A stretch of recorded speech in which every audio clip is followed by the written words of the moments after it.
Hoy la enseñanza en la 1875 se titula Acontecimientos del Domingo de Pascua. Amén. La lectura se encuentra en Lucas 19. Vamos ubicándonos.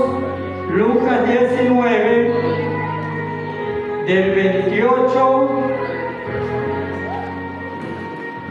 al 44. Lucas 19, 28, 44. El texto a memorizar hoy era en Lucas 19, 38. Bendito el Rey que viene en el nombre del Señor, paz en el cielo y gloria en las alturas. La introducción de la enseñanza nos dice: mientras Jerusalén se estaba preparando para celebrar la gran fiesta de la Pascua, recordando la salida de la esclavitud egipcia, Jesús venía descendiendo del monte de los olivos y la multitud lo aclamaba. Él sobre el pollino, diciendo a la multitud: bendito el Rey que viene en el nombre del Señor. Pero Jesús lloró viendo el futuro de Jerusalén. Amén. Estamos ubicados en la lectura. Lucas 19, del 28 al 44. Leemos la palabra en nombre del Padre, del Hijo y del Espíritu Santo. Dicho esto, iba adelante subiendo a Jerusalén. Al acercarse a Betfagé y a Betania, al monte que se llama de los Olivos, envió a 2 de sus discípulos diciendo: id a la aldea del frente, y al entrar en ella hallaréis un asno atado, en el cual ningún hombre ha montado jamás. Desatadlo y traedlo. Y si alguien os pregunta: ¿por qué lo desatas?, le responderéis así: porque el Señor lo necesita. Fueron los que habían sido enviados y hallaron como Él les dijo. Cuando desataban el asno, sus dueños les dijeron: ¿por qué desatáis el asno? Ellos dijeron: porque el Señor lo necesita. Lo trajeron a Jesús y, habiendo echado sus mantos sobre el asno, subieron a Jesús encima, y a su paso tendían sus mantos por el camino. Cuando ya se acercaba a la bajada del monte de los olivos, toda la multitud de los discípulos, gozándose, comenzó a alabar a Dios a grandes voces por todas las maravillas que habían visto. Decían: bendito el Rey que viene en el nombre del Señor, paz en el cielo y gloria en las alturas. Entonces algunos de los fariseos de entre la multitud le dijeron: Maestro, reprende a tus discípulos. Él respondiendo les dijo: os digo que si estos callaran, las piedras clamarían. Cuando llegó cerca de la ciudad, al verla, lloró por ella, diciendo: si también tú conocieras, a lo menos en este tu día, lo que es para tu paz, pero ahora está encubierta a tus ojos. Vendrán días sobre ti cuando tus enemigos te rodearán con cerca, te sitiarán y por todas partes te estrecharán, te derribarán a tierra y a tus hijos dentro de ti, y no dejarán en ti piedra sobre piedra, por cuando no conociste el tiempo de tu visitación. Amén. Vamos a estar orando por esta hermosa palabra de este acontecimiento de la entrada triunfal de nuestro Señor Jesucristo en Jerusalén. Padre nuestro que estás en los cielos, Dios amado, misericordioso, te damos gracias, Padre Santo, por esta mañana, pues estamos congregados una vez más para compartir, Padre Santo, tu palabra, para recibir ese mensaje que viene de usted, Padre amado, bendito y misericordioso. Danos, Padre Santo, danos en el nombre de nuestro Señor Jesucristo esa sabiduría santa que viene de usted, Padre amado. Te pido, Padre Santo, que cada uno de mis hermanos atesoren esta palabra y este mensaje que tú nos traes en este día para que sea puesto en práctica, Padre amado. Danos siempre y todos los días este maná que nutre nuestra espiritualidad.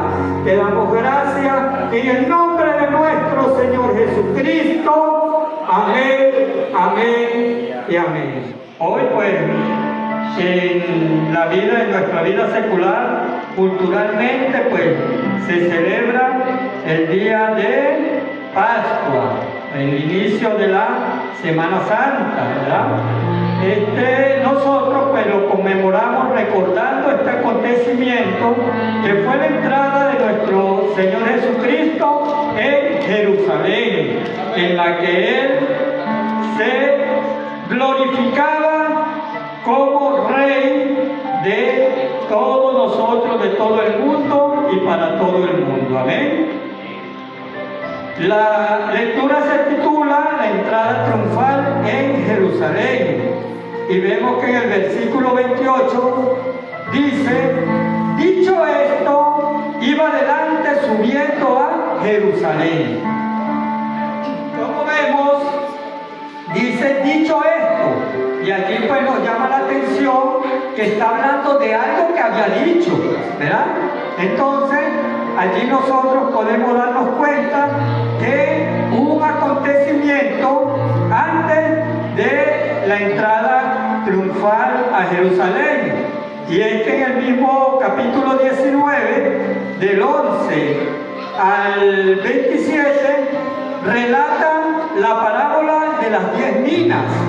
Allí pues hace referencia a un noble que le tocó ir hasta otro lugar a recibir una herencia, a recibir un reino, dice allí la palabra.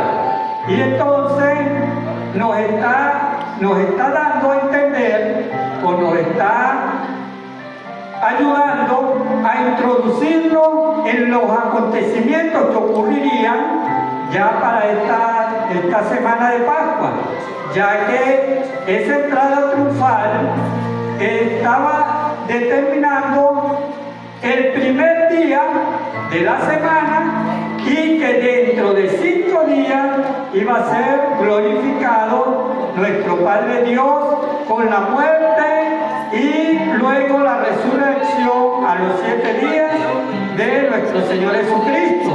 Entonces, si era en el quinto, a los 3 días resucitó para estar con nosotros. Amén. En nuestras vidas, para nuestra salvación.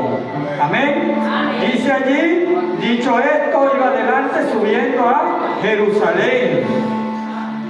Al acercarse a Betfage y Betania, al monte que se llama Los Olivos, envió a 2 de sus discípulos diciendo: id a la aldea del frente y al entrar en ella hallarás un asno atado en el cual ningún hombre ha montado.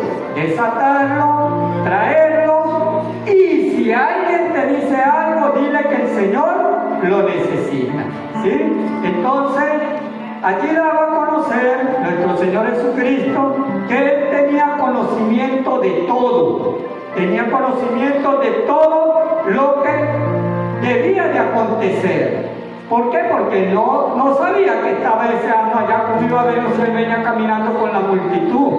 Todos sabían que él no había ido a revisar eso, ¿verdad? Y sin embargo los envió para que ellos entonces vieran y supieran, entendieran que él lo sabía todo. Y de efecto, cuando fueron los discípulos a buscarlo, se encontraron con el asno y con todo lo que tenía ya, o lo Jesucristo. Aquí podemos ver también algo que llama mucho la atención. Es que nuestro Señor Jesucristo siempre se está comunicando con nosotros, siempre está al tanto de todo lo que nosotros le necesitamos, todo lo que nosotros necesitamos. Él sabe lo que nosotros queremos, ¿sí? Ahí nos llama la atención que Él manda a buscar un asno y manda a decir que el Señor lo necesita. Si Él es el que lo tiene todo, si Él es el que nos provee todo, Él es el que todo lo tiene, que puede necesitar nuestro Padre Dios de nosotros, ¿verdad?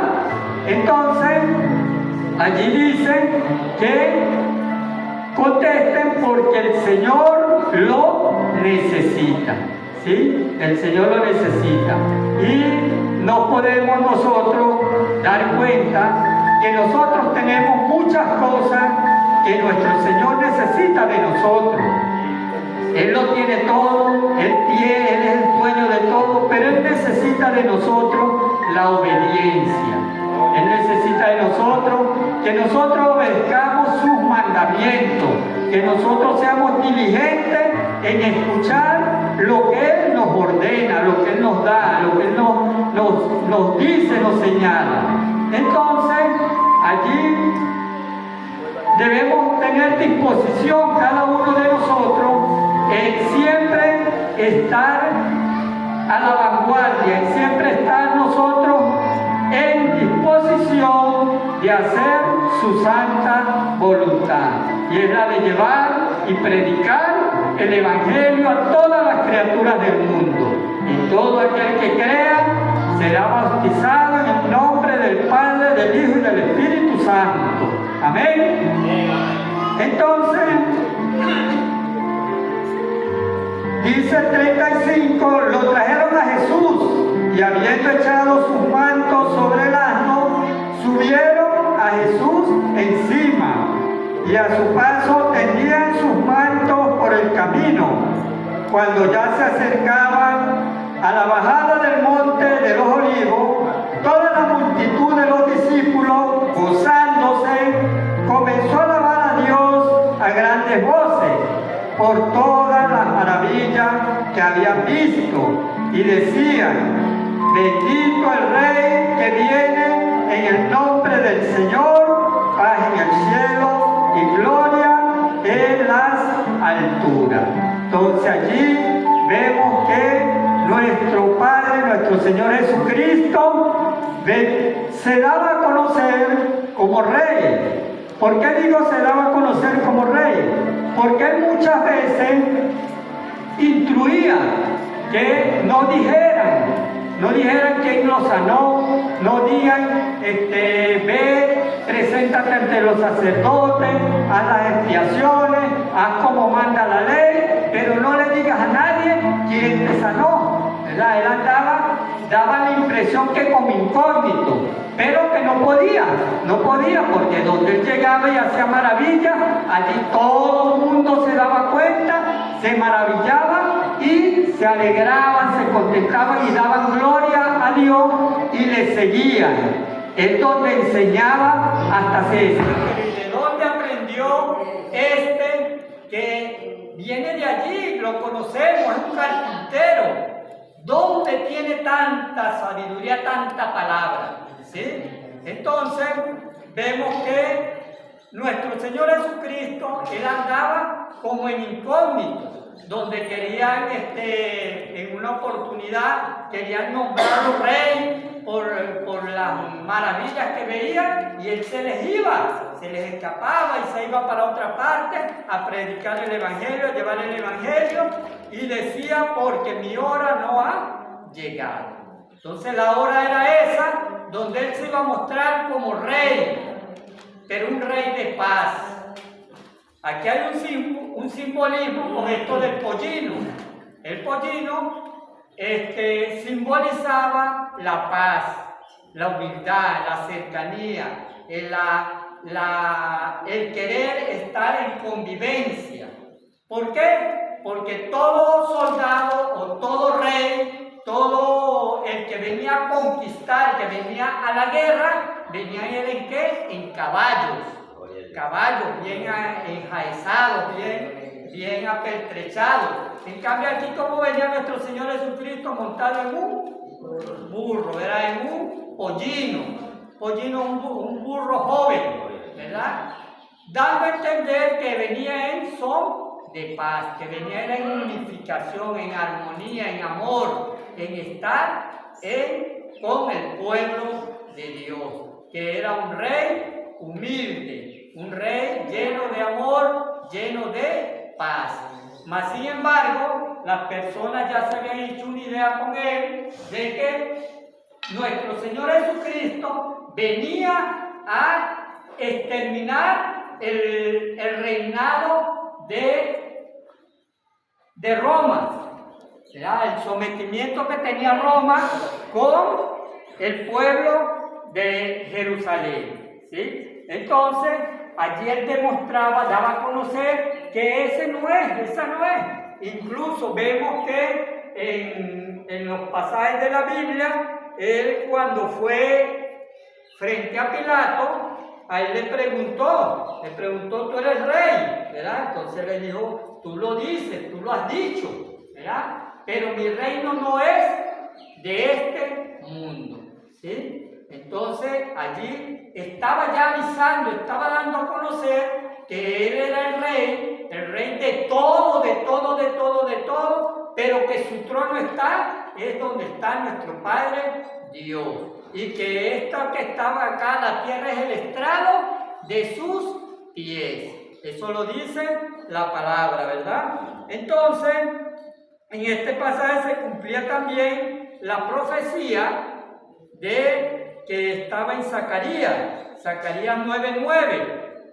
Y allí vemos en Zacarías que dice así: alégrate mucho, hija de Sión, da voces de júbilo, hija de Jerusalén, mira que tu rey vendrá a ti, justo y salvador, pero humilde. Aquí está la palabra, pero ¿qué? Humilde, cabalgando sobre un asno, sobre un pollino, hijo de asno.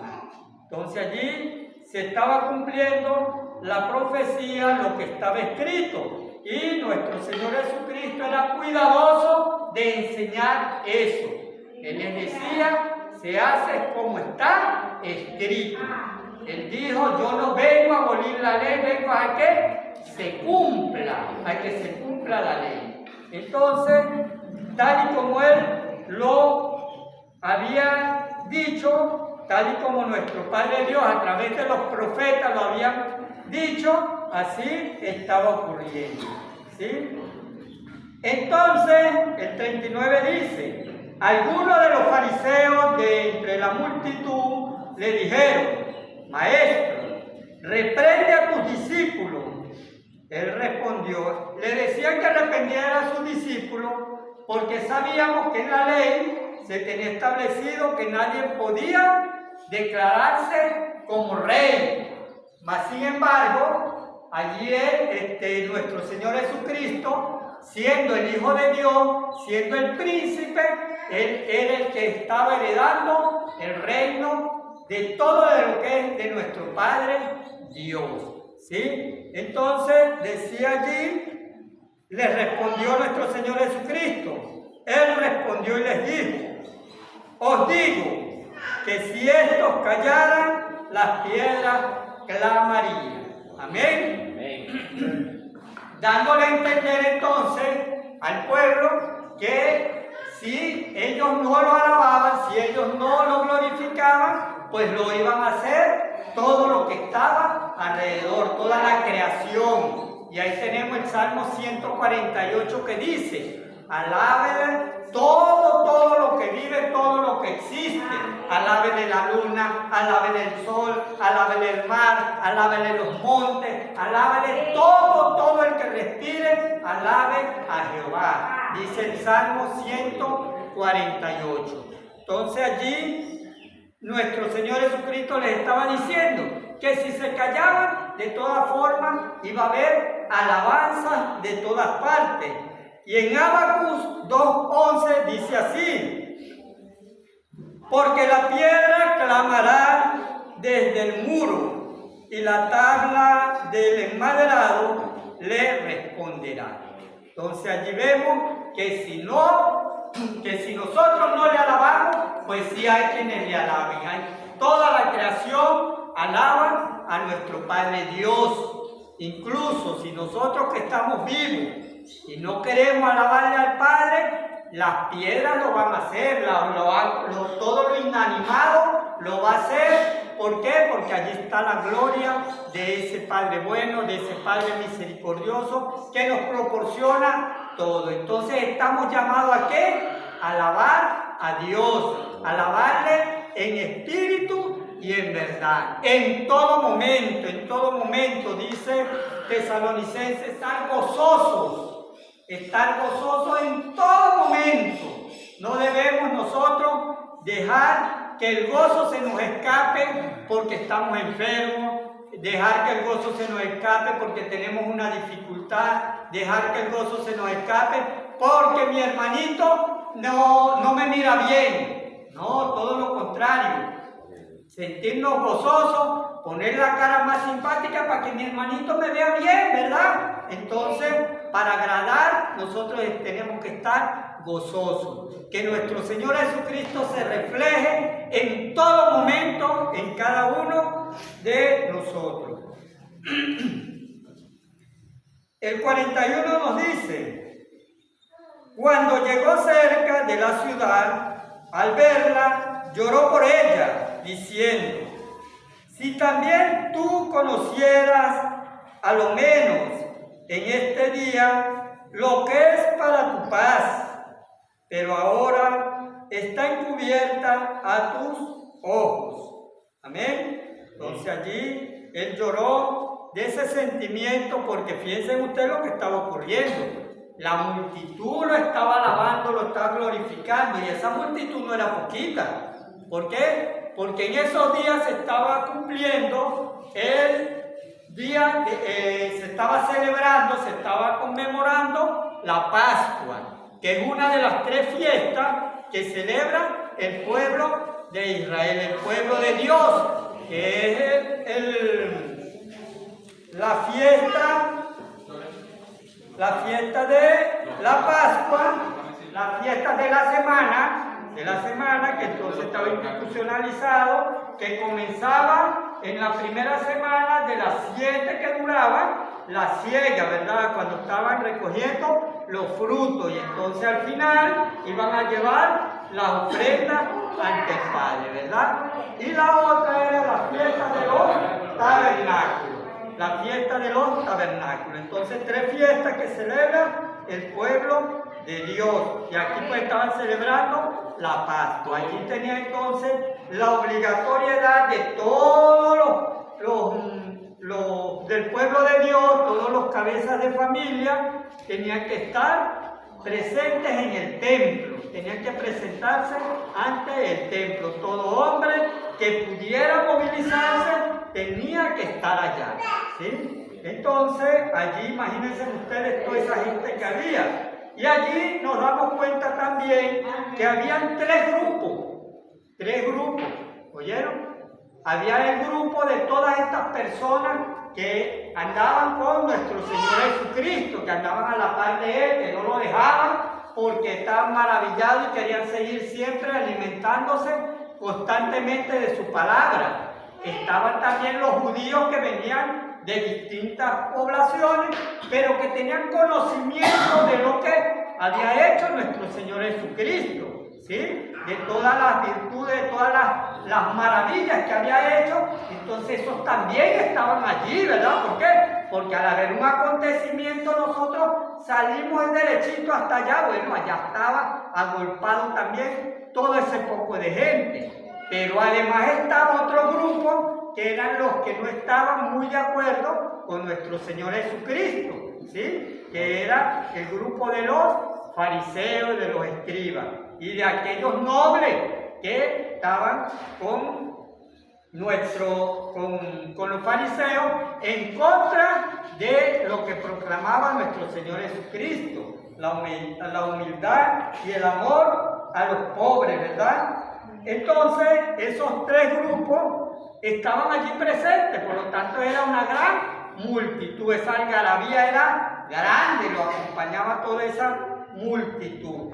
Y él, sin embargo, habiendo toda esta alegría, toda esta fiesta, sin embargo, nuestro Señor Jesucristo lloró al ver el futuro de Jerusalén, dice la palabra. ¿Por qué? Porque él veía que en ese momento había emocionalismo y por eso lo victoriaban, y él sabía bien que dentro de 5 días más adelante, esa misma gente, algunos de esa gente, eran los que iban a estar pidiendo que lo crucificaran, que lo mataran, ¿sí? ¿Por qué? Porque iban a haber acontecimientos más allí que iban a abonar o que iban a permitir que estas personas se molestaran con nuestro Señor Jesucristo. ¿Por qué? Porque al entrar a Jerusalén lo primero que hizo fue llegar al templo y sacar a todos los mercaderes, todas esas personas que vivían del lucro del pueblo de Dios, no iban a estar contentos. Entonces eso eran uno de los que más adelante iban a estar pidiendo que lo crucificaran para ya quitándolos de encima, ¿verdad? Estaban también aquellos que se dejan manipular, que son de 2 aguas, que son veletas, que ahorita pues cuando se les predica la palabra la reciben con agrado, pero cuando dan la vuelta y caminan se les olvida, ¿verdad? Es como aquel sembrador en la parábola que se siembra donde está el terreno pedregoso, ¿verdad? Que echa allí, nació la planta, pero en lo que la agarró el sol, como no tiene nutrientes de una tierra fértil, se muere, ¿sí? Asimismo había muchos grupos y eso iba a acontecer también. Escuchen lo que dice aquí la profecía que dio nuestro Señor Jesucristo, que esa profecía incluso ya estaba dada. El 43 dice: vendrá el día sobre ti cuando tus enemigos te rodearán con cerca, te sitiarán y por todas partes te estrecharán, te derribarán a tierra y a tus hijos dentro de ti, y no dejarán en ti piedra sobre piedra, por cuanto no conociste el tiempo de tu visitación. El tiempo cuando estuvo el Hijo de Dios, el Mesías, con ellos. Cuando estuvo nuestro Señor Jesucristo entre ellos. ¿Por qué? Porque ellos mismos fueron quienes proclamaron que se le diera muerte a nuestro Señor Jesucristo. Y esto ya estaba profetizado, porque tenemos en Lucas 13:34, Jerusalén, Jerusalén, que matas a los profetas y apedreas a los que te son enviados. ¿Cuántas veces quise juntar a tus hijos como la gallina a sus pollitos bajo sus alas, pero no quisiste? Vuestras casas os he dejado desiertas, y os digo que no me volveréis a ver hasta que llegue el tiempo en que digáis: bendito el que viene en nombre del Señor. Entonces ya estaba profetizado. Esta profecía que daba nuestro Señor Jesucristo ya había sido dada por Isaías, y eso lo encontramos en Isaías 29. Dice del 3 al 4, porque acamparé contra ti, a tu alrededor te sitiaré con máquinas de asedio y levantaré contra ti baluarte. Entonces serás derribada y hablarás desde la tierra. Tu habla saldrá del polvo, tu voz desde la tierra será como la de un fantasma, y tu habla susurrará desde el polvo. Isaías 29, 3, 4.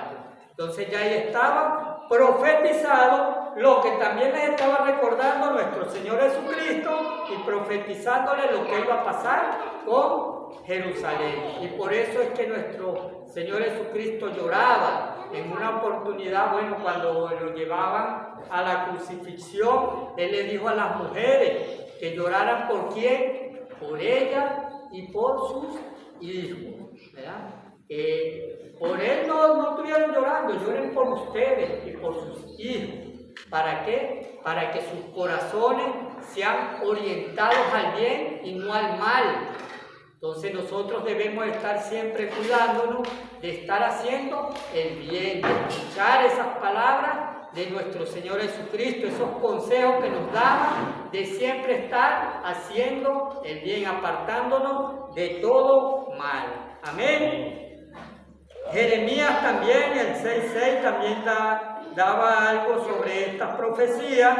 Así dijo Jehová de los ejércitos, dijo Jeremías: cortad árboles y levantad un terraplén contra Jerusalén.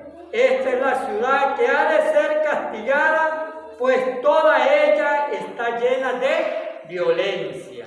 Y la violencia se vio como trataron a nuestro Señor Jesucristo, cómo lo llevaron, cómo lo escupían, cómo lo golpeaban. Sabiendo que era justo, lo crucificaron y Él no es que él lo hayan tomado y lo obligaron, no. Fue que Él se entregó para eso. Él no fue que lo tomaron. ¿Por qué? Porque Él mismo lo dice. Le dijo a Pedro cuando le cortó la oreja al siervo de Caifás, ¿verdad? ¿Qué le dijo? No, es que si yo quiero pido 12 legiones a mi Padre y más de 12 llegan de ángeles y me protegen. Pero está escrito que tiene que ocurrir así, ¿sí? Entonces él hacía que se cumpliera la voluntad del Padre. Cuando oraba en Getsemaní, que dijo: Padre, hágase tu voluntad. No es como yo quiero, no es como nosotros queremos, es como la voluntad del Padre debe darse.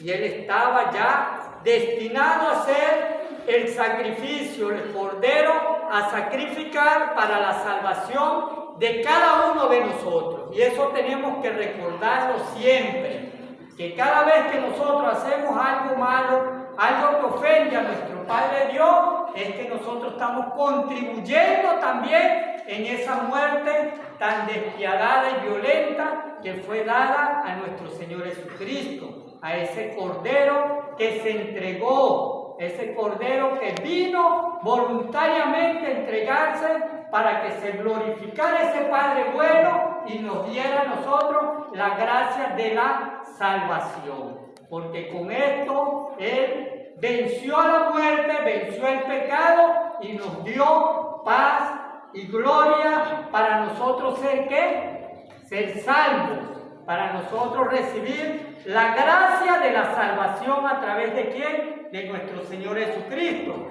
Porque nosotros somos tan imperfectos, somos tan desobedientes, que si nos guiamos por la ley, no podíamos ser salvos, no podemos ser salvos por la ley.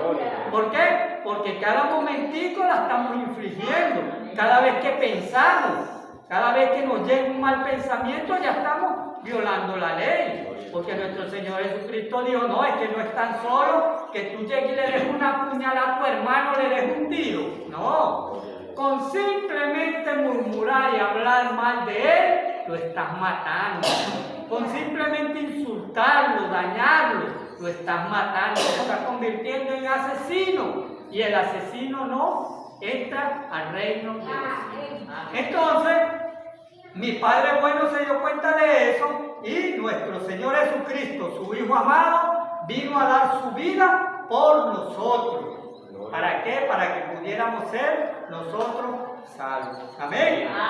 El título entonces es Acontecimiento del Domingo de Pascua. Amén. Dice la enseñanza: preparativos de la celebración de la Pascua. La Pascua es la fiesta en que los hebreos conmemoran la liberación de la esclavitud en Egipto, ¿sí? Entonces tenemos allí, vamos a ver, era la primera de las 3 fiestas solemnes anuales en las que todo varón israelita no impedido debía presentarse en el templo. Éxodo 12, 42. En esta noche de guardar para Jehová, por haberlo sacado en ella, de la tierra de Egipto. Esta noche deben guardarla para Jehová todos los hijos de Israel en su generación. Ellos bien salió de los 430 años de esclavitud. Cumpliendo los 430, ese mismo día ellos salieron de Egipto. Y dice que ese mismo día, pues ellos guardaban, pues guardan ese día, ellos se lo iban instruyendo a los hijos. El que iban haciendo, pues ellos iban diciendo que por qué era esa fiesta que se hacía ese día. Era porque Dios los había sacado de Egipto, de la esclavitud. Amén. Fue instituida en Egipto con el fin de conmemorar el acontecimiento de la liberación. Éxodo 12, 14, 17. Y este día os será en memoria y lo celebraréis como fiesta solemne para Jehová durante vuestras generaciones por estatuto perpetuo. Lo celebraréis. 7 días comeréis panes sin levadura, y así el primer día haréis que no haya levadura en vuestras casas. Porque cualquiera que comiere leudado desde el primer día hasta el 7º será cortado de Israel. El primer día habrá santa convocación, y asimismo en el 7º día tendréis una santa convocación.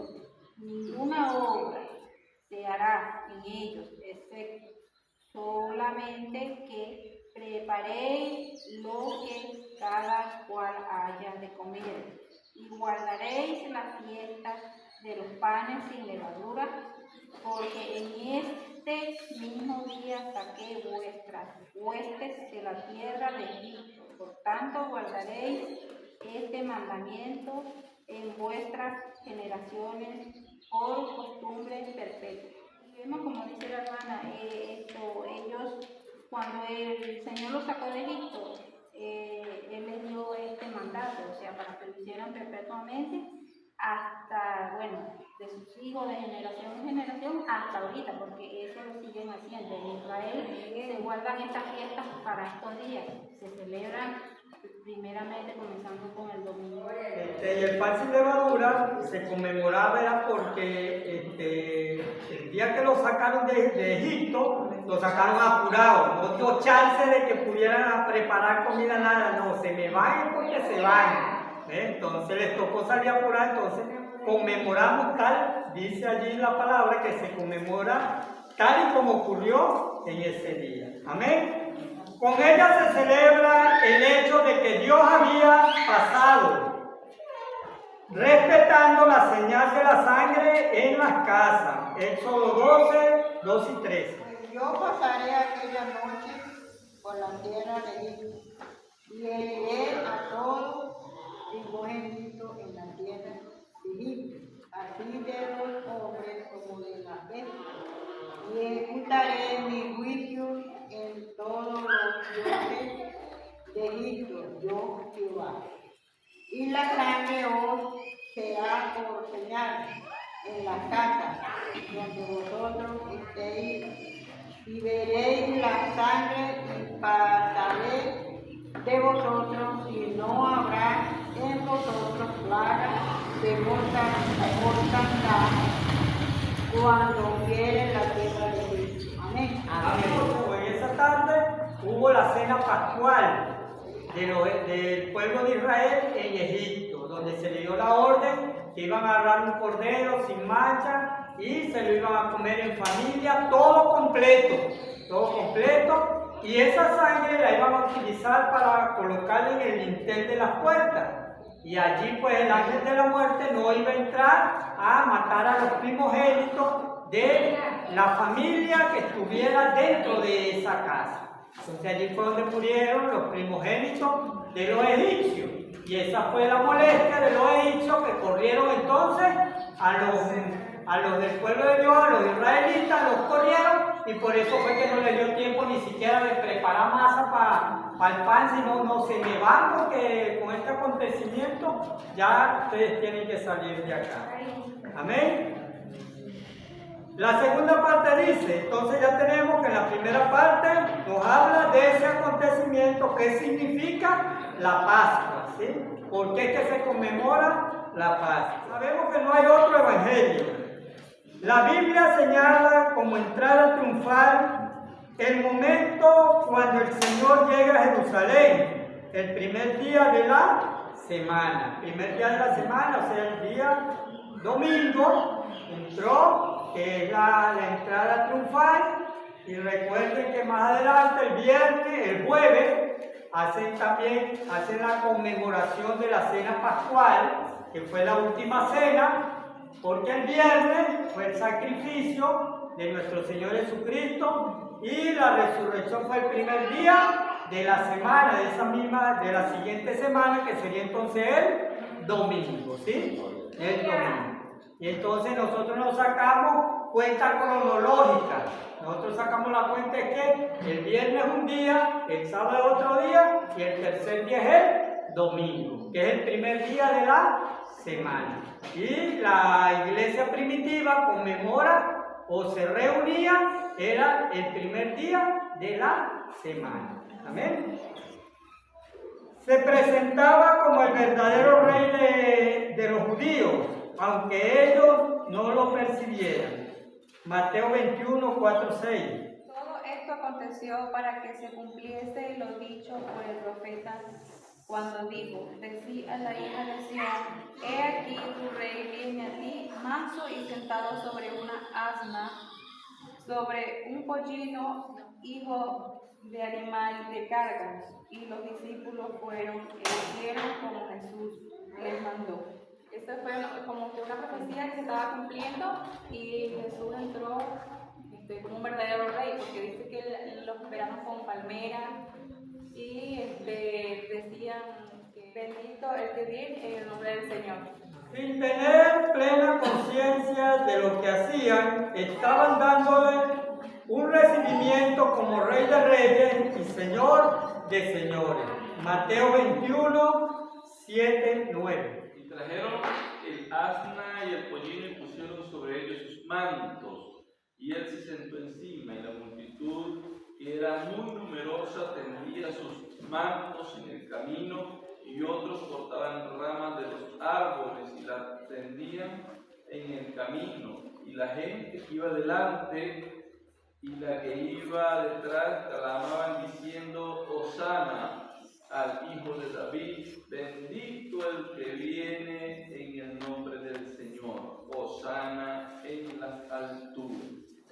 Nos dice que lo primero que hicieron fue traer el asna, ¿verdad? Pero la enseñanza nos dice que los discípulos y la gente no sabían lo que estaban haciendo a ciencia cierta, ¿verdad? Y lo que realmente hacía era que lo estaban recibiendo como un rey, Rey de Reyes y Señor de Señores. Ellos no lo sabían. Ellos en ese momento simplemente estaban recibiendo al hombre que hace milagros, a esta personalidad que les da, que cuando oraba aparecía un poco de panes y comía todo el mundo, ¿verdad? Ellos recibían a esa persona con emoción, ¿verdad? La gente que los rodeaba. Y los discípulos lo recibían como ellos sabían, como su rey, ¿verdad? Entonces Jerusalén estaba recibiendo al Rey de Reyes y Señor de Señores. Pero hay algo importante en este recibimiento. Cuando traen ese pollino hijo de asna, un pollino que nunca nadie se le había montado, ¿verdad? Por un burrito que nadie se le había montado, dice la palabra que los discípulos colocaron sus mantos sobre el pollino. Y pusieron al Señor sobre él. Y cuando la gente veía que el pollino iba andando, iban poniendo sus mantos sobre el suelo para que el pollino caminara por encima de los mantos. Ahora nos ponemos a pensar, ¿por qué los mantos? ¿Por qué el manto? El manto que tenía una persona representaba su estatus social. Cuando los sacerdotes se vestían, que ellos tienen que vestirse de un tipo, de una manera. Había una vestidura que representaba a los sacerdotes, porque tenía ciertas cosas, tenía flequillos, ciertos colores y así sucesivamente. Cuando había una persona que era discapacitada y estaba mendigando, pidiendo limosna, él tenía que tener un tipo de vestidura. Así como nos encontramos al ciego Bartimeo, que la palabra especifica que soltó su manto y se fue donde el Señor. ¿Por qué especifica que soltó el manto? ¿Ves? Había algo que representaba a ese hombre. El manto decía que ese hombre era un discapacitado, que era un ciego.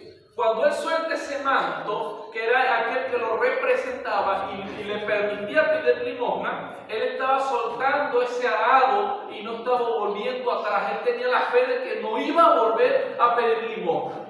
Cuando los discípulos colocan su manto sobre el pollino, están colocando su estatus social, su rango, están colocándolo a los pies del maestro. La gente, cuando ponía ese manto en el piso para que el maestro caminara, estaban colocando su estatus social, se estaban humillando y colocándose a plena disposición del Rey de Reyes y Señor de Señores. En las manos de nuestro Señor Jesucristo. Gloria a Dios. Todos de una misma estatura, sin rango y sin estatus social, simplemente como siervos de Jesucristo. Amén. Estaba por proclamarlo que el reino de Dios había descendido. Marcos 11, 9, 10. Y los que iban delante y los que venían detrás daban voces, diciendo: Hosana, bendito el que viene en nombre del Señor. Bendito el reino de nuestro Padre David que viene, Hosana en las alturas.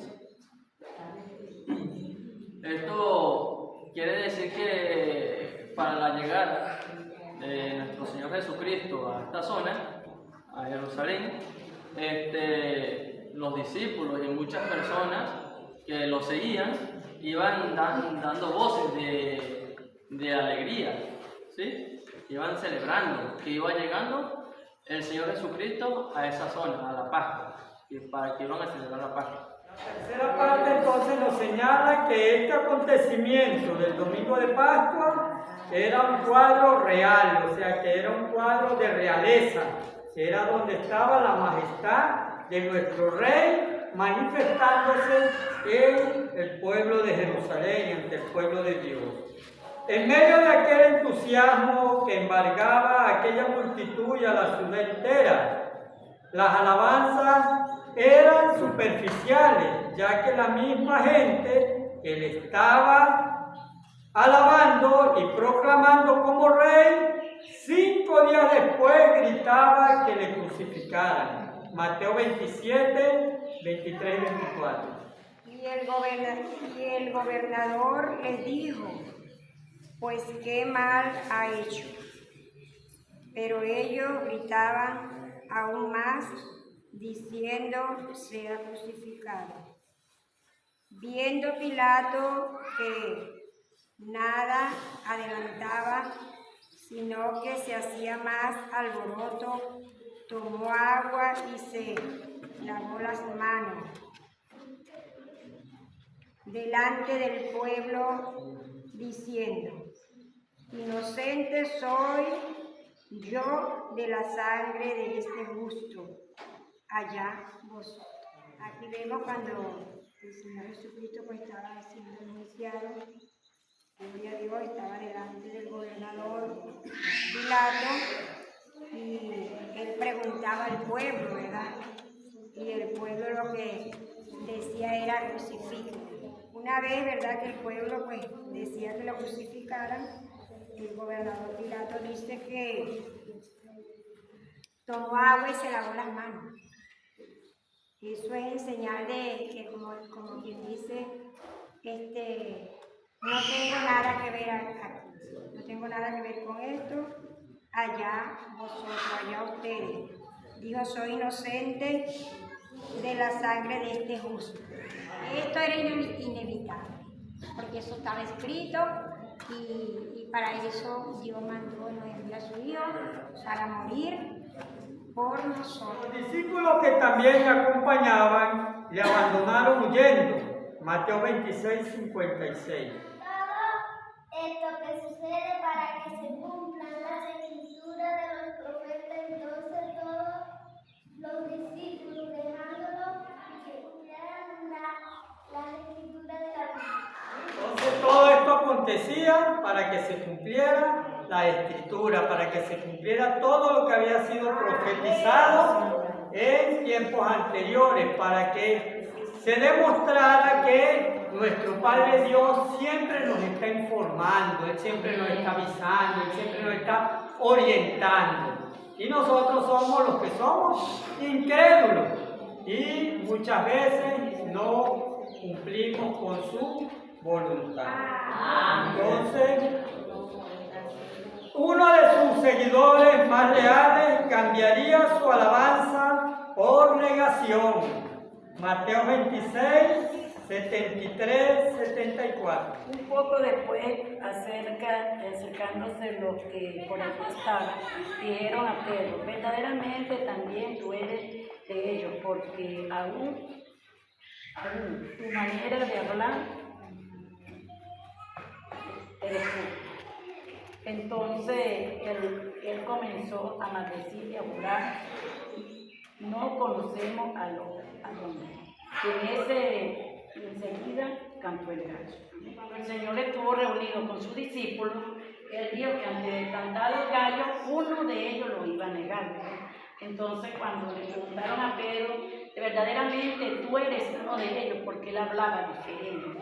Él en ese momento, yo entiendo que él tuvo temor, debilidad, porque si él decía que sí, pues él iba a ser agarrado y iba a ser torturado, igual que a nuestro Señor Jesucristo, ¿verdad? Entonces, cuando él se puso a maldecir y a hablar, entonces ahí fue donde el gallo cantó. Entonces ahí se le vino a la mente a él que él, cuando el Señor le había dicho que al cantar el gallo, uno de ellos lo iba a traicionar. Ahí fue donde él reconoció que él era el que lo había traicionado.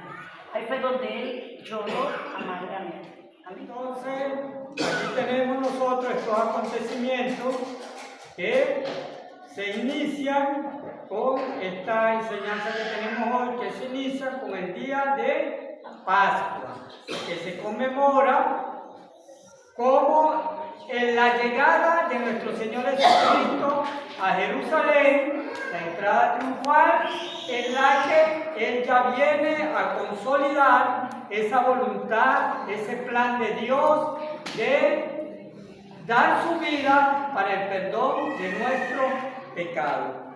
La conclusión nos dice así: Jesús lloró sobre Jerusalén diciendo: oh, si conocieras en este tu día lo que es para tu paz, la presencia del Señor, la presencia de nuestro Señor Jesucristo. Te sitiarán y te derribarán a tierra y a tus hijos dentro de ti, y no dejarán en ti piedra sobre piedra, por cuanto no conociste el tiempo de tu visitación. Atención, Dios nos está visitando hoy por su Espíritu Santo en los matutinos, las vigilias, escuelas dominicales, las giras y en cada altar familiar. Maranata, Cristo viene. Entonces tenemos que este acontecimiento tiene que llamarnos a nosotros a la reflexión. Cuando nosotros tenemos ese llamado a los planes de Dios, a los planes espirituales, es porque tenemos la visitación del Espíritu Santo. El Señor Jesucristo dijo que Él venía, ¿verdad? Venía, pero se iba. ¿Se iba a qué? A pedirle a ese Padre bueno que mandara ¿a quién? Al Consolador, al Espíritu Santo, de verdad, para que estuviera con nosotros en todo momento. Así que nosotros estamos llenos del Espíritu Santo, por lo tanto debemos dar fruto del Espíritu Santo. ¿Cuáles son esos frutos? Son muchos, ¿verdad? Y entre ellos está el principal, que es el amor. El amor, ¿por qué? Porque el amor viene ¿de quién? De Dios, viene de la fuente genuina.